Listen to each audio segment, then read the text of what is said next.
Welcome back to Believe in Jets, a New York Jets podcast on the Believe Podcast Network. My name is Rami Lavi. The Jets are back at training camp, which means back with us is my guy, Antwan Staley, who covers the Jets.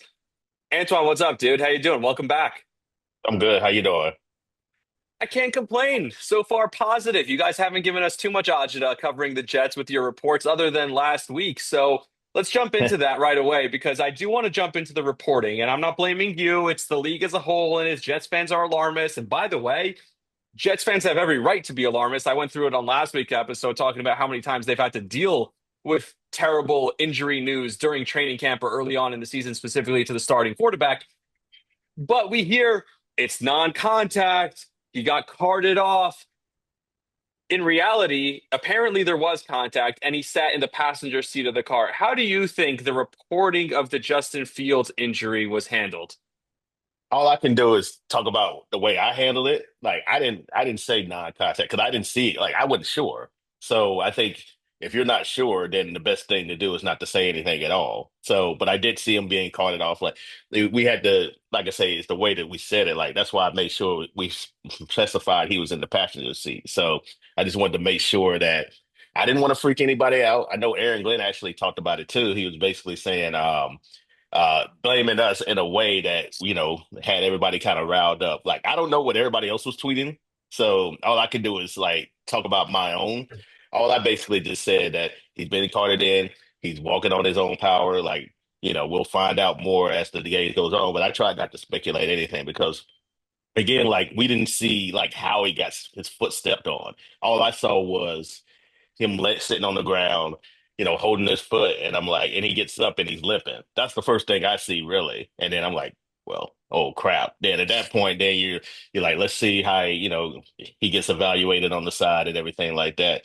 But yeah, I think if certain reporters did try to jump the gun with that, I think that is I think that's a lesson to be learned that, yeah, just don't assume anything. Just wait for the information to come out. It is going to come out eventually. And, you know, just don't try to jump the gun because we don't know. Like I didn't know what it was. Like I was hoping it wasn't the worst case scenario. And obviously it wasn't. But, like I said, I try not to speculate, at least not online, because I know how Jet fans are and it can be really, they're very jaded. So like, I don't want to necessarily, do anything to help that. We are a certain way, but I think we have every right to be that way. I think Oh, I'm when not disagreeing. yeah. I think it was funny because I don't remember who wrote it, but somebody mentioned that he stood up and then sat back down again. I think every Jet fan is going through the images in their head of Aaron Rodgers standing up and then sitting back down with Yes. his arms around his knees, like looking up to the sky, like, I can't believe this happened. Well, guess what, Aaron Rodgers? Every Jet fan believed it because, we've seen this our whole lives. You mentioned AG. He's been tough on you guys, I would say, but I feel like he's lightened up a little bit since his initial press conferences before the draft to now. Have you noticed a change? What's he been like in the media room with you guys? I think he's been great. I think he's been really transparent, especially with injuries, because that's a really change from the last previous regime. If you remember how Hmm. Saleh talked about injuries, like I don't want to get too deep into it, but if you remember, then if you know, you know. But I think AG has been really good, very forthcoming with injuries. He talked about the Braylon Allen like kind of knee soreness today, and I think we were just like, okay, that's good. Like we didn't have to necessarily ask about it. So yeah, I think he's been really good. Obviously, he's getting to know us. We're getting to know him. It's gonna, we're still trying to figure that out there. I didn't take any of that personally. I know I was on up front of that during the owners' meeting when I asked about Jamie and Sherwood, which is like I said, I don't take any of that personally. Like we just try to do our job. He's doing his, so it is what it is. But I think we're in a much better place with AG now as opposed to when he first started. It's funny you mentioned last year and the different handling of things. Well, Aaron Glenn will tell you that he's handling things differently than the previous regime. Specifically, it sounds like he's calling out the last regime in regards to Will McDonald. I know you guys talked to Will McDonald today, but that was just an interesting back and forth that he had with Connor Hughes, right? I think it was Connor about, hey, it's just coaching, right? Like that. It's an interesting approach. It doesn't sound like he's trying to necessarily throw the last regime under the bus, but he wants to let people know it's different now.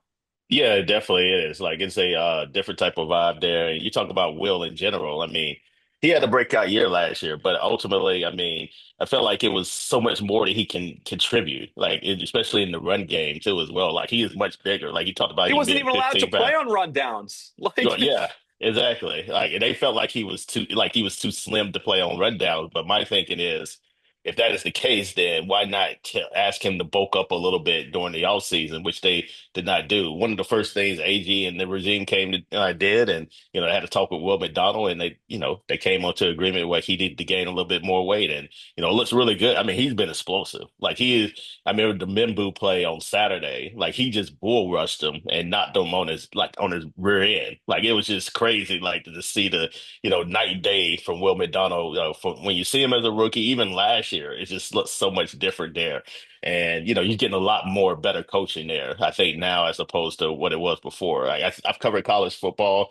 I covered it in the past for Miami or Oregon and Florida State, and it feels like this, training camp feels a lot more like a college football type of vibe to it, where you seem like there's a lot of the coaches are communicating a lot more to players. Hell, like we were talking about it today, Solid didn't even have a whistle like during practice at all. Like, which is rare for coaches not to have a whistle. AG, all the coaches have a whistle. So I think that is, just tells you just kind of the night and day difference between this regime and then the last one. we'll get to the practice a little bit more in a second. I want to ask about one more thing he said that's different. And I feel like a lot of Jets regimes have talked about this. It seems like he's actually putting this into action, which is the accountability factor, the penalties that they've dealt with Yeah. throughout my entire life as a Jet fan. You go back to the Rex teams when they were going to AFC championship games, you still felt like, oh my God, there might be a penalty. Every time there was a big play, you were looking for the flag, you were looking for the yellow marker on the scorebook. They have refs almost every day at practice. And Glenn Yes. again said, we were one of the most penalized teams in the league. Not throwing the blast regime under the bus, saying, we weren't saying blast regime had them penalized. He said, this team, was Correct. one of the most penalized teams in the league. We need to be better. What's that been like? Have you seen a difference in like play out in practice? Yeah, I mean, they're not making, penalties are gonna happen no matter what. I mean, you It's just part don't of want to make aggression. Yeah. you don't want to make the dumb mental mistake penalties that can Hmm. be prevented. Like, so I think you've seen the difference with their I mean, the Jets have led the league in penalties the last 2 years. So they go and then last year they didn't have refs at all at training camp, which I just found very odd. Like I don't know if I've ever seen a training camp. I've been covering the NFL for 13 years. I don't think I've seen a training camp where there was no refs at all other than that one. But yeah, Well, if you watch that's the one of Jets play football, you would believe it. well, yeah, yeah, you're not wrong there. But I think one of the first things he looked at was just how undisciplined this team is. And I mean, it stood out. Like you could just watch any game last year, and it really stood out. Some more than others there. I remember, Buffalo in particular, especially where everything just kind of unraveled late in the year. But just the dumb mistakes. Like you just don't want that. Like if his effort plays and holding's going to happen every now and then, or you know. But you just don't want like the ones that you can prevent on a regular basis. And I think AG is really putting the emphasis on that. And I think the players are really responding. And they knew last year like they made a lot of, dumb mistakes that could have been prevented. And I think they're trying to correct that now.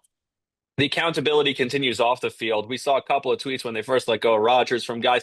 It's been silent now. It feels like the social media, the phones have been taken away from the players. Is that something anyone's talked about there?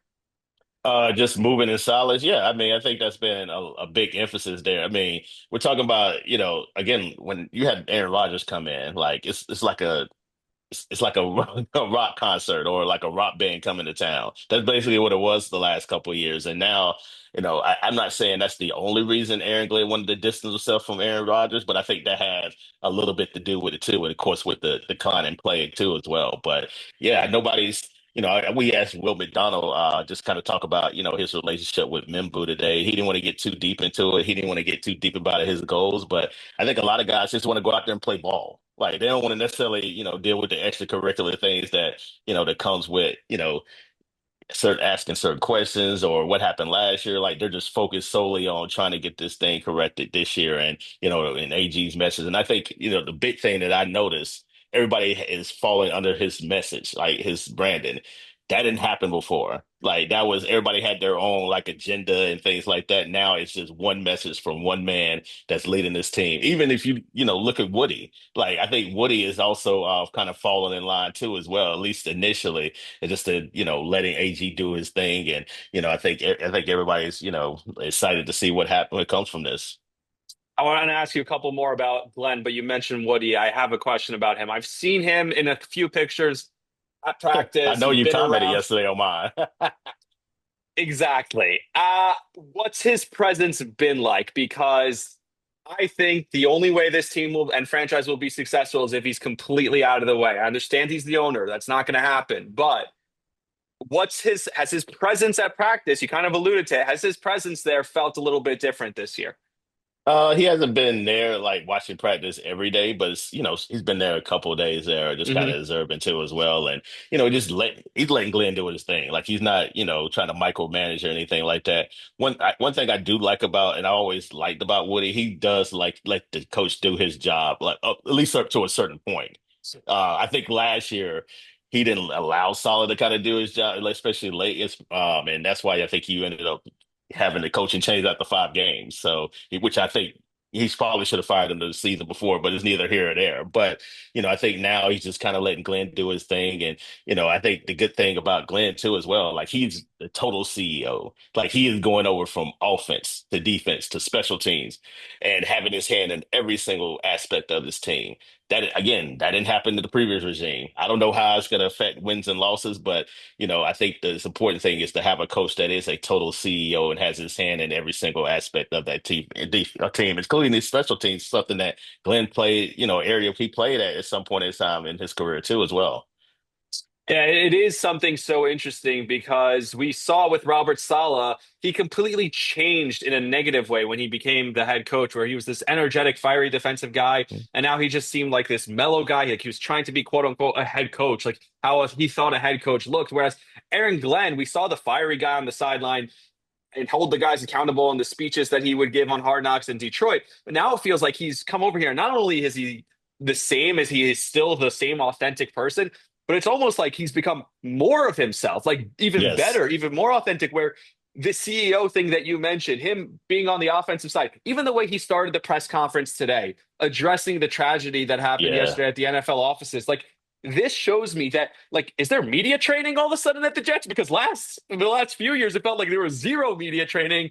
And now it feels like either Glenn is just acing this, and again, who knows how it's going to translate on the field to wins and losses. Right. We won't know until Sundays come in September. But for now, it seems like this guy is everything you want in the leader of your football team. Yeah, I think part of that comes from him being a player. Like he's been around it for so long that he is trained in that. Whether, you talk about him being a player, he was a scout, he was an assistant coach. Like he is But that doesn't literally always climbed that ladder. translate. Jeff Ulbrich was a player, right? And then did a lot of True. other things too. Like True, but I think, him, yeah, I mean, you're right. You're right on that sense too. But I think he's had different type. You can tell he's had different type of training, media wise too. I don't know where it came from and where it stemmed from, but yes, he's a different type of. He is a leader. He is what you want a leader to be, at least like from the outside looking in, like from as far as talking and the way he carries himself in press conference and things like that. He's not going to tell you, oh, we got to go look at the tape and no all this stuff too. Like he's gonna if he feels like the offense didn't perform well in training camp today, like he talked about that too, and also kind of trying to manage him being a defensive guy, but also wanting the offense to do better. So it's kind of like a double-edged sword there. So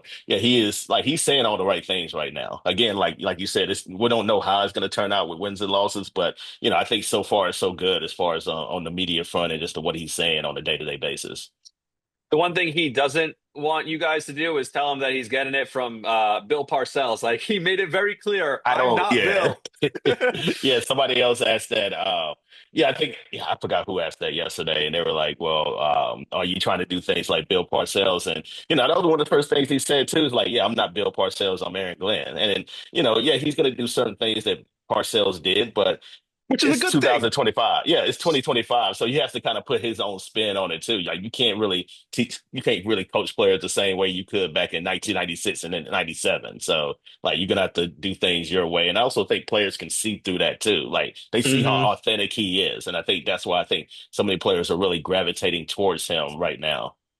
You're firing me up. You love to see it. One of the things you said, though, that is a little bit old school is you talked about the intensity of the practices almost being like a college practice. They're wearing pads, they're tackling, they're running the Oklahoma drill. Like, this is crazy. I saw someone, a Jet fan, I guess some Jets fans, you can never appease them, is just, oh my God, someone's going to get injured. You know what? People get injured. It's football. Like, this Yeah, is he's not awesome. scared of that. He's not scared of Yeah. that. Like he's like, okay, somebody gets hurt, you know what, next man up mentality. Like he's not worried about that too. I hadn't seen a the last time I saw that, you know, as far as them tackling was actually it's funny when I was in Miami when Dan Campbell took over for Joe Philbin, he did the exact same Of thing, course. like his first practice, and that set the tone. I mean, they only won 6 games that year, but it still set the tone, you know, for the rest of the season after he took over for Philbin. And they ended up I having a little bit of guarantee you the run. Jets. I guarantee you the Jets won't need to have a tackling course in week 12 this year, like they did Correct. last year. They had a tackling wheel today in practice, which I was like, this is awesome. Like, yeah, this is again, this is the stuff you see in high school and college. Like, you typically don't see some of that stuff in the NFL on a day-to-day basis, which I think is tremendous, especially when you have a lot of young players. Your team is full of young players, so I think it's important to to treat them as such too, is where you're communicating and teaching them on a regular basis instead of talking to them like veterans. And the superstars are bought in, though. That's the craziest Yeah, part of it is I think the social media team put out a video of Sauce and Garrett going at it, tackling each other, like or Garrett getting tackled by Sauce in a yeah. practice. Like those are the two guys who just got paid. They just got these big deals, and they're still going at it harder than they ever were. That's awesome. That sets a tone to the rest of the team. Well, yeah, if they're gonna play hard, then everybody else has to play hard too. I mean, you got Quentin a hard worker, Garrett's a hard worker, Sauce is a hard worker. Those are your foundational pieces, and they set the tone for everybody else in that organization. And if you're a rookie, like hell, like this guy just got paid and he working hard, like yeah, I'm about to bust my butt, just to, try to make the team. So I think it's a good tone setter.